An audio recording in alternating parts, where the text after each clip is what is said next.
interessante porque eu não sei se é aqui no livro ou se é numa palestra que eu assisti dela, que ela conta um caso que aconteceu com ela. Eu gosto bastante dessa história. Que ela fala que ela foi nadar com o marido dela, tinham tirado um fim de semana pra ir num rio, num mar, não sei exatamente, num rio. E ela estava se sentindo muito incomodada porque ela tinha engordado muito e ela estava se sentindo mal com o próprio corpo. E aí teve que vestir o biquíni para ir pro rio e etc, né? E aí ela estava no rio, ela falou assim: "Ah, eu falo tanto de vulnerabilidade, a coragem de ser imperfeito, de eu mostrar quem eu sou para as pessoas, para isso criar vínculo. Então eu vou praticar isso aqui com o meu marido", né? Então eles estavam nadando no rio e ela comenta com ele que ela estava se sentindo muito mal com o corpo dela, né? Que ela não era mais a menina que eles tinham casado, né?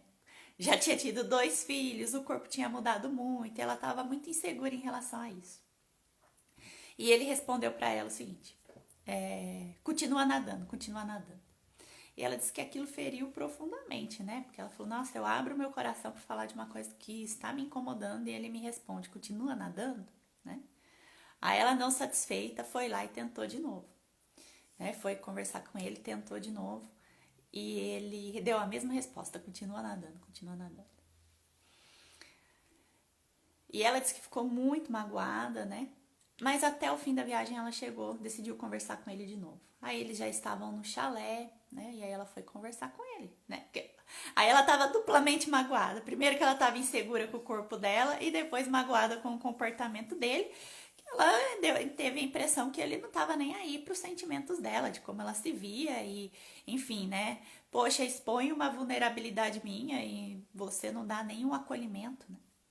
Então ela foi expor como ela estava se sentindo.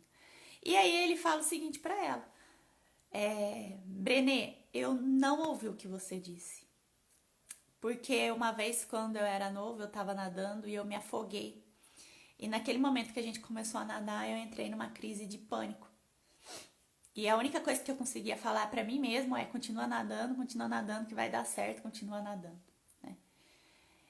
E ela fala, né, da história. No fim, depois os dois conversaram. Ela falou sobre o medo dela, que ela tinha, insegurança em relação ao corpo, e aí foi acolhida por ele.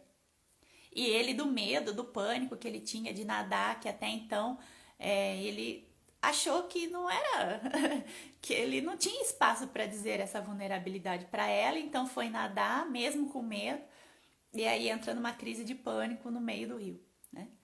E ela falou que isso estabeleceu e fortaleceu muito o vínculo que eles tinham entre eles, né? Porque ela começa a descobrir uma vulnerabilidade dele, uma coisa que ele tem medo, que ele, enfim, né?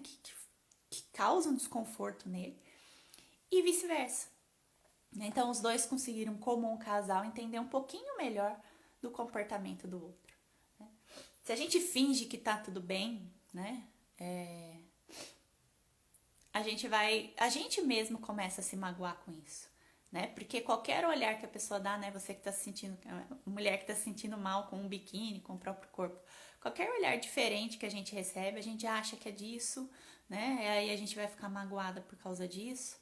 E aí, de repente, expor isso para alguém de confiança, e é essa que é a questão, que às vezes a gente se perde, a gente sai por aí expondo a nossa vulnerabilidade para todo mundo.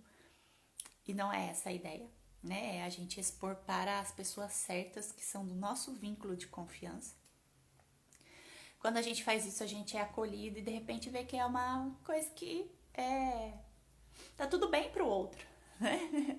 A gente se sente incomodado com aquela questão em nós, mas de repente para todas as outras pessoas está bem. E aí a gente dá a oportunidade pro outro, inclusive, de nos ajudar com as nossas dificuldades.